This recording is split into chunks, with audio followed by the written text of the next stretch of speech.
what page was it? 12th page of the printout, page 19, ice test. Now we're going to wrap up the entire mimer, what this is talking about. So we were talking about in the mimer, how in the time of Golas, it's a situation of Oisasenu Loira in. We don't have the Gilui of the Oisios. We don't have the Gilui of Elikus. We have a level of Nispalalim, the Einam Nanin, that even though we're davening, we're not having a response from the Eibishter. It remains in a way of our Ruchnius does not improve, our Gashnius does not improve. The Rebbe was explaining that the reason for that is because we're missing the midas, that the midas are normally the ma'ivir, the transition, what brings from the level of Chachma, which houses the Eir Sof, down to the level of Malchus, which is the level of Dvar Havai, the Oisios, that they should come out begilui, just like by human being down here below, that the letters and language that comes up in speech revealed is only thanks to coming from the intellect and then coming down to the emotions, till it comes down to speech and language and letters. But we said in truth, letters are there regardless, because letters are not rooted in the emotions, letters are not in the intellect, they're in the highest level of intellect or even higher than that.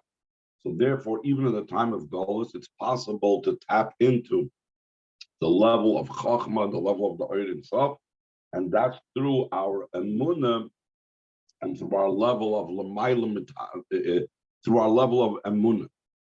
And the level of Emunah, even though we don't have Abraham, we don't have Yisrael, we don't have the Midas, we're able to flip it around, even though normally Aviyira comes first and then comes the Oisius Begilui. It's possible through the level of Emunah. And they brings it down into the three garments of the soul.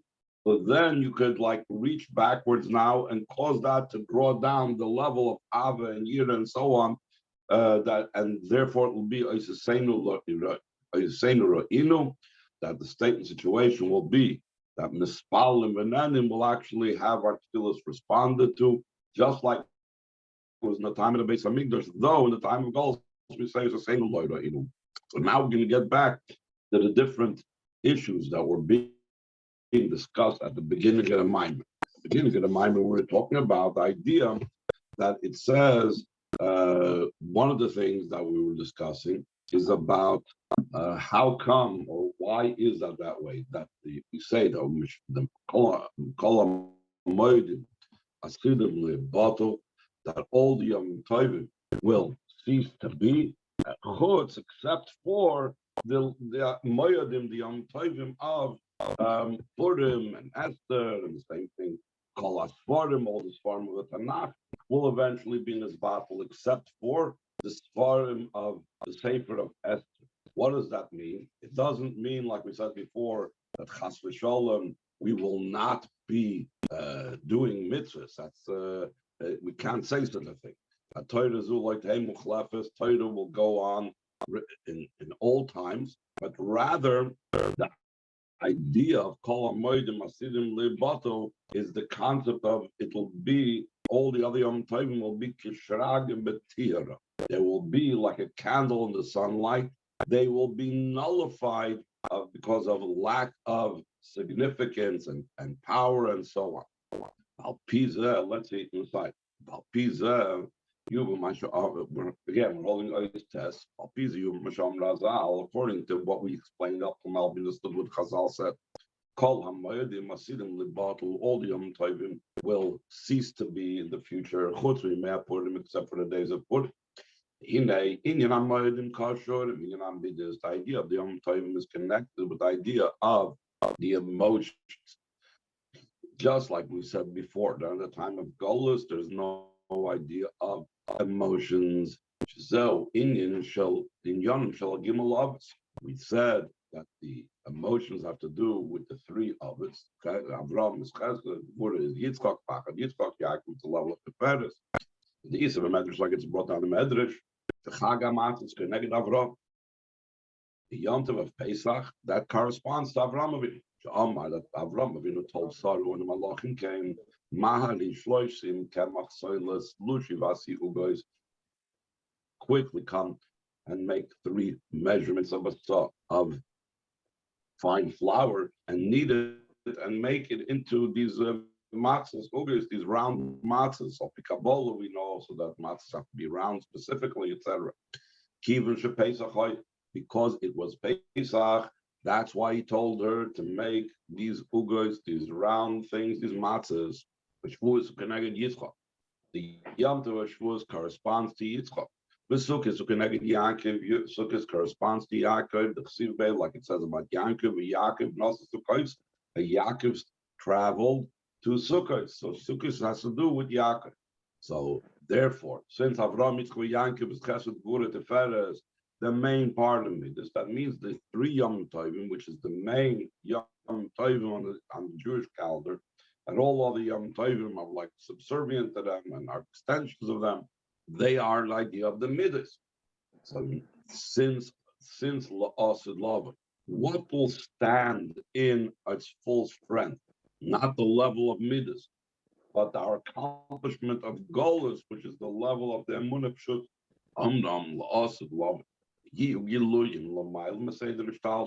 Mashiach comes, there'll be revelations beyond the train order of descent. Then there won't be a need for the intermediary and agency of the midas. The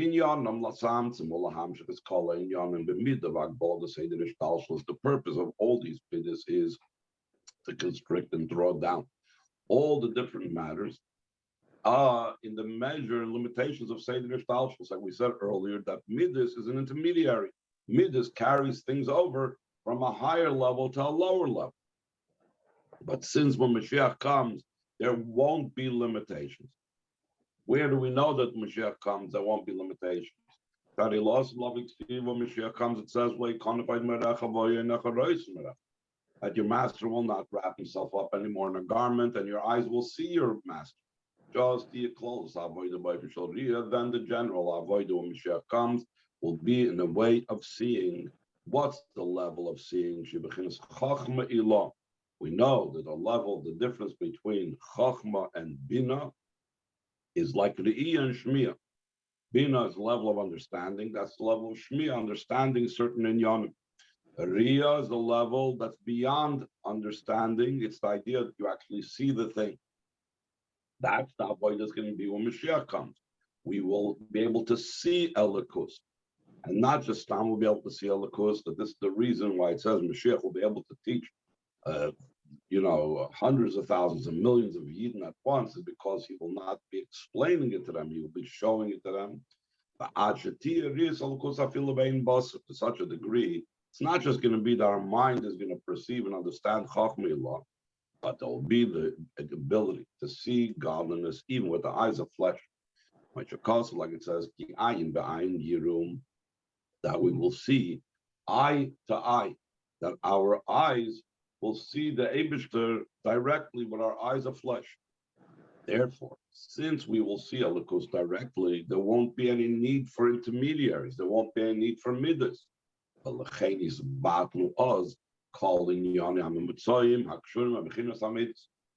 all the different types of intermediaries that are connected with the level of midas will cease to be, because they won't be necessary for that revelation that in our times, in the times of the Beis Hamikdash, was necessary. Prati is specifically what is the level of midas. Heminyane Hamoyedim, the Pesach, Shavuos, and Sukkot, they're the Yom Tovim of Pesach, Shavuos, and Sukkot. All those revelations, those Yom Tovim, will be like a candle in the sunlight in comparison to the revelation that your master will not cover himself up anymore. That is all the other Yom Tov. What about Purim? And can I Yom Tov the Yom Purim? As opposed to Yom Tov of the days of Purim. That was in the time of Golus. How do we explain the idea of the Yom Tov during the time of Golus? Is that I was saying there was no revelation of the Midas Kasher Avram. We did not know Avram, meaning we did not have to do with the Midah of Chesed at the beginning of all the Midas. and we did not recognize Yisrael. Yisrael is going on the Midas in general on Zeir Ampin. We did not recognize him. We did not have to do with the Midas. Then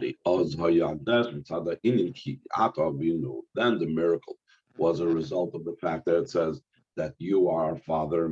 Hainu, this means Yisrael, the Mesiras Nefesh, B'Emunah Pshuta, the Meshach Kimat Kol Hashana, that Eden stood in a state of self-sacrifice and pure belief, totally pure and simple belief throughout almost an entire year. The decree went out on Pesach, and it was meant to be acted upon Yud Gimel Adar, at the end of that whole cycle of 12 months.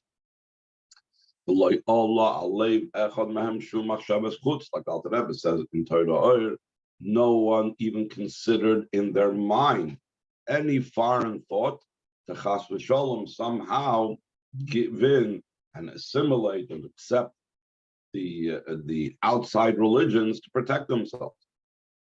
And the Rebbe emphasizes that this was quite unusual, taking in consideration how diverse, in a negative way, the Yidden were at that time. In other words, we think about, Purim, all the Yidden were Yehudim and Mesiras Nefesh and Emunah Pshuta, but it wasn't that they were all that way prior to this entire event. I know this means though amongst the Yidden there were all types, and in all types of states and situations in their spiritual state, including also those that derive pleasure from Achashverosh's meal, like or there was even worse, those that bowed down to Avodah Zarah. So even though they were on such a level, the Gemara says different opinions. Why were the Yidden at that time liable for the Gzeira that took place? It was either because they derived pleasure from Achashverosh's meal, or they bowed down to Avodah Zarah in the times of Nebuchadnezzar. So the Yidden were quite diverse in their Yiddishkeit. Still in all, despite that, all of the Yidden were in an approach of pure faith, simple faith, and self-sacrifice in the literal sense, not just in the Chassidus sense of self-sacrifice, of avodah and so on, but literally willing and ready to give up their lives for the Eibush. This also comes back to what we said, that throughout the Megillah, they were called specifically Yehudim. Both those that were from the Shevet, from the tribe of Yehuda. That makes sense why they were called Yehudim. But there were those from Shevet Binyamin. There were Kainim Levim from Shevet Levi. There were also, like we know, even amongst us now that we come from the exile of Yehudim Binyamin, they're still scattered from different Shvatim that lived in Yehudim Binyamin, and they went into exile. And also including those who were from other Shvatim, like we mentioned that even Mordechai, it said Ishimini, he was from Shevet Binyamin. Still in all, he's called Yehudi. Why are they all called Yehudi? Because the term Yehudi is used not just for someone that comes from Shevet Yehuda, but even someone that may not come from Shevet Yehuda. But he denies Avodah Zarah. Whoever denies Avodah Zarah, he's as if he admits and accepts the entire Torah. Top of the next page, page 20, since all Yidden stood in such a state of self-sacrifice, like we said before, despite their previous attitudes and involvement in Yiddishkeit, etc. Therefore, all the Yidden were called Yehudim. Every single Yid, regardless. And we don't have different names in the Megillah for a Yid. The only name that we have for them is Yehudim. Inyan Zeh, how did this come about? Where did the Yidden get that state of complete bittul, munah pshuta, and self-sacrifice? As we know, things like this need to be assisted. So it says, this came about in Mordechai Shenikra Ish Yehudi. Mordechai is called Ish Yehudi, not just a Yehudi, but Ish Yehudi. So the Rebbe brings down that the meaning of Ish Yehudi has a very special concept, the word Ish in Chazal. Shepirushai Sar Shel Bechinas Yehudi. A minister, a boss, an officer of Yehudi. That's what Ish can mean. My Ish Harabayis, for example, there's an expression in Chazal where it talks about the person who was in charge of the Harabayis. So it says, what is it? The Ish Harabayis? Shepirushay Sar Harabayis, the one that was in charge. So we see what we use, the word Ish before something, it doesn't just mean man, it means like the one in charge, the one that runs it. It says in Masechtas Yuma how the Sanhedrin addressed the Kohen Gadol, so the form of respect that they used to the Kohen Gadol was Ishi Kohen Gadol. So we see through Lashon Gadlus V'Srara that the word Ish is an indication of greatness and being elevated, and an officer and so on. So coming back to Mordechai, we said influenced and brought out that every Yid should have this idea of Yehudi because he was Ish Yehudi. He was the one that was the master of Yehudi, of being connected to the Eibishter in total emunah pshuta Mesiras Nefesh. I know this means Mordechai was the general neshama of that generation. Israel Medrash, like it's brought down Medrash and Mordechai B'doire ki Moshe B'doire. Mordechai Tzaddik in his generation was like Moshe in his generation. So Kibet says Kol Bnei Yisrael la'achdus ha'amitis. He collected and gathered all the Bnei Yisrael to a true unity and a complete unity. And this actually brought down that this is also something that Moshe did. The Tzaveh, the Rebbe says one of the things that Moshe Rabbeinu collected and gathered all the Yidden together to Tzaveh Bnei Yisrael means unity, that he made one of the Amorim, the Rebbe says, the classic after the Tzaveh the Rebbe, he collected and made a unity between all the Yidden. Through connecting them to the Oyer stuff, he made a unity amongst all Yidden. Paul left them begolish amdu Mesiras Nefesh mech kol hashana kula. And Mordechai Yehudi affected in them in a revealed way that this Yehudi nature that every Yid has it innately should be openly manifested. That they openly stood in the way of self-sacrifice throughout the entire year of the miracle of Purim.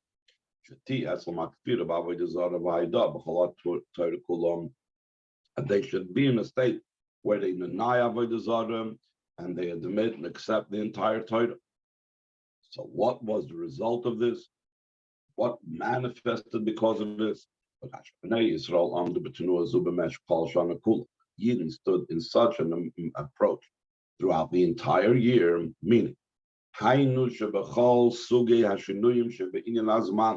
in all the different types of changes that there is in time. That's another thing that's brought down. We've had this in a different mimer also, that the idea in the Chiddush, Alter Rebbe says, that they stood in a state of, throughout the entire year, almost, they stood in a state of Mesiras Nefesh. So the idea of the word year, Shana, is from the word Shinu, because throughout the year, there are many changes. There's changes in climate throughout the year. There are changes in other things as well.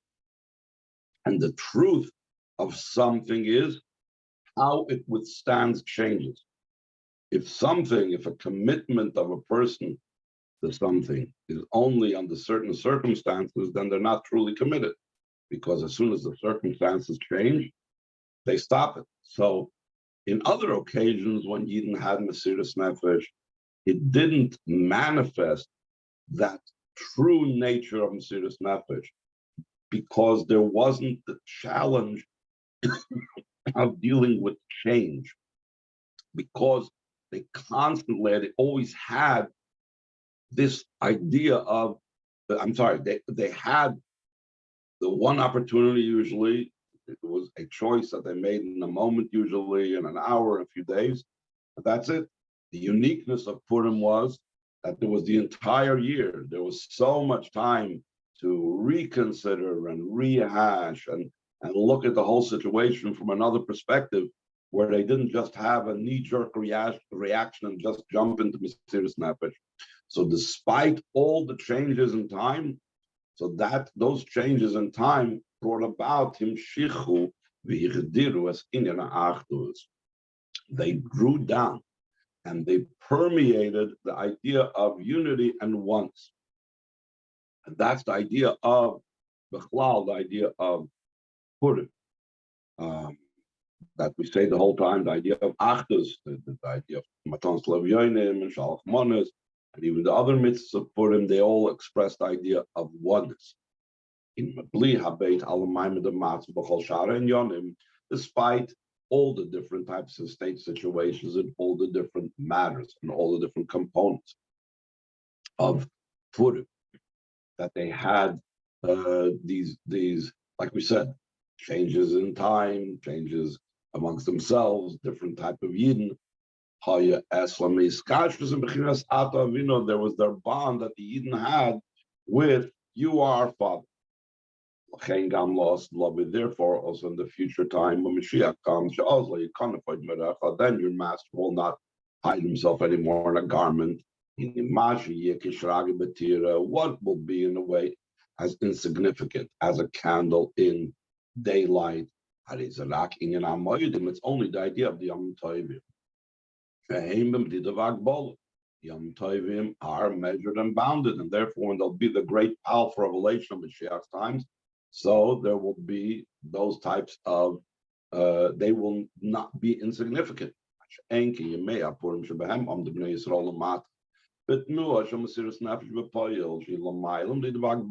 the days of Purim, that Yidden down here below was an actual Mesiras Nefesh, like I said before, not a Chassidish Mesiras Nefesh, limser nafshi ve'echad by davening, but an actual Mesiras Nefesh, literally willing to give up their lives. That's in a way of beyond measure and boundary.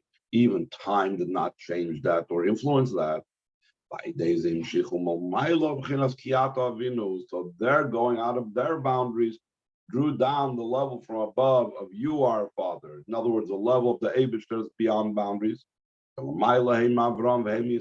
beyond both the level of Avraham and Yisrael, the level of the Midas. So since it was such a high revelation on Purim, and that high revelation on Purim is going to continue when Mashiach comes, in the Indians, this will not become nullified when Mashiach comes. It's identical. The revelation of Purim times, will be identical to the revelations of Mashiach's time. So now the Rebbe is going to go on to another point that he said at the beginning of the Maimer. At the beginning of the Maimer, we pointed out that how come the Simcha of Purim is so different than the Simcha of all the other Yom Tovim. And when it comes to the Simcha of all the other Yom Tovim, there's all different types of limitations. The Bezdin used to appoint different officers and police during the Regalim so that there shouldn't be anything untoward spiritually take place. But I put him all limitations on the Simcha is off. And that is not just when Mashiach comes. That is even now. Times that the Rebbe says on the second paragraph on the page, also these days, Bisman, my goals in the time of exile, there's a difference between the joy of all the other Yom Tovim to the joy of the days of Purim. The Simchas Yom Tovim, the joy of the Yom Tovim, since the idea behind them is drawing down the chain order descent. Therefore, there's many different types of limitations in the manner of the joy. That a person should not be overly extending themselves in wine. As opposed to Purim, that on the one hand seems to be less than Yom Tov. Though they are permitted in doing work, not like Yom Tov, that's prohibited from doing work. And there are weekdays that you could light a fire on Purim. No limitations on that. You don't have to only light it if you're making food and so on. Specifically in the days of Purim, a person needs to become inebriated until he doesn't know that the joy has to be beyond intellect and knowledge. That's in a revealed type of way. Why is that so? Because that reflects what took place by the decree. This is because during the time of the decree, the Yidden stood in such an approach and such a movement. Therefore, the redemption was also in such a manner that the Yidden were connected with a level that's beyond the entire chain order of descent. So therefore, their joy is also breaking through all boundaries. So let's finish the Maimon, and then we'll open it up to questions. The Rebbe is now going to connect it also with the beginning of the Maimon that he spoke about, that Lihudim is Ora v'Simcha, that Ora goes on Torah and Simcha goes on Yom Tov. What was the uniqueness of Purim in these two things, which is the main uniqueness of Purim, in Torah and in Yom Tov? What was their unique property that now happened? Says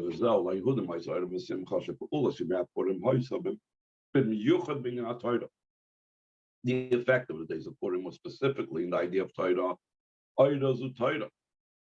And the idea of joy, that's Yom Tov. Until the time of Yom Tov, until the time of Purim, these things were in a way of limitation. He's going to explain the two limitations of Torah and Yom Tov.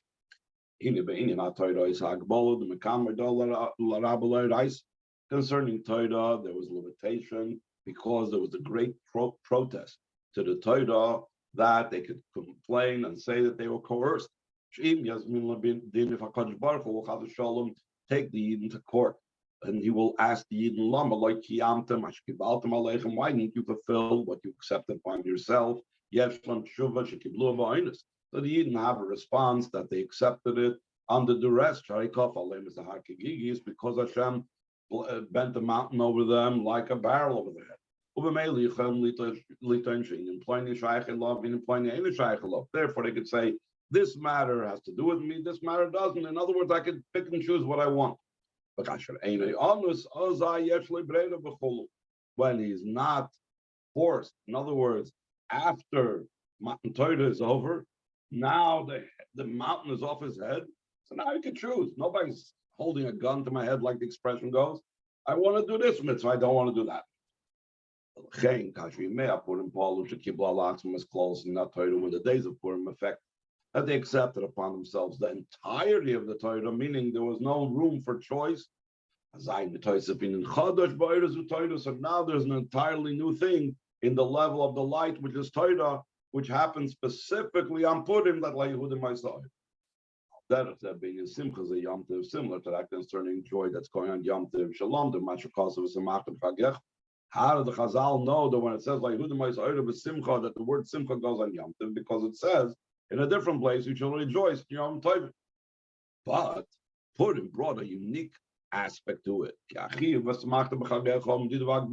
the obligation of being rejoicing on your Yom Tov, that's measured and bounded. Since this was in such a state before the situation of the days of Purim. And this manner was added after they withstood the test. And after there was the awakening of tshuva that affected all the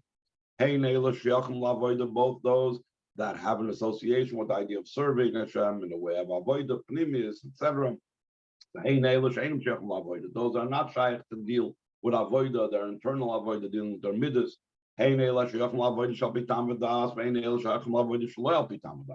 Both those that have a connection with the avodah that has to do with rational thinking, with his bonus, and from that bring about the midas, and those that are shaykh to avodah that has beyond reason and knowledge.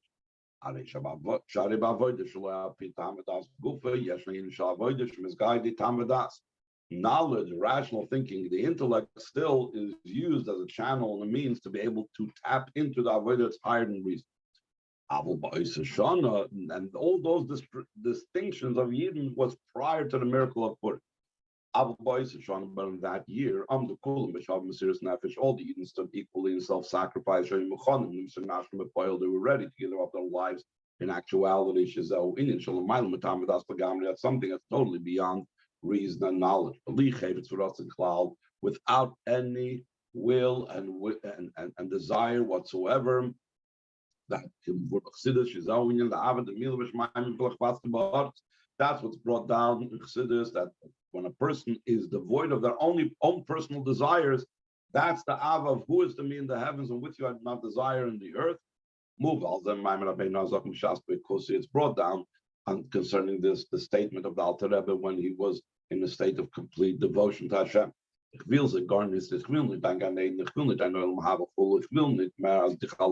not want anything. I don't want you. I don't want your Elam Haba. All I want is you yourself. I'm referring to that passage. That very same situation, all the Eden are attained and we're standing, all the entire Klal Yisrael. Therefore, this brought about the redemption, a way of transforming it. It's a transformation from one extreme to another extreme. To the very mouth itself, that the decree, in other words, he himself nullified the decree. Not only did he nullify it, but in addition to that, that he commanded that the Yidden should rule over their enemies. Therefore, when they established the obligation of joy in the days of Purim, therefore was established an obligation of joy that has no connection with any type of measure or boundary. It's beyond measure and boundary. That's the idea why he is obligated to become an inebriated on Purim until he does not have the level of Yada. Any questions?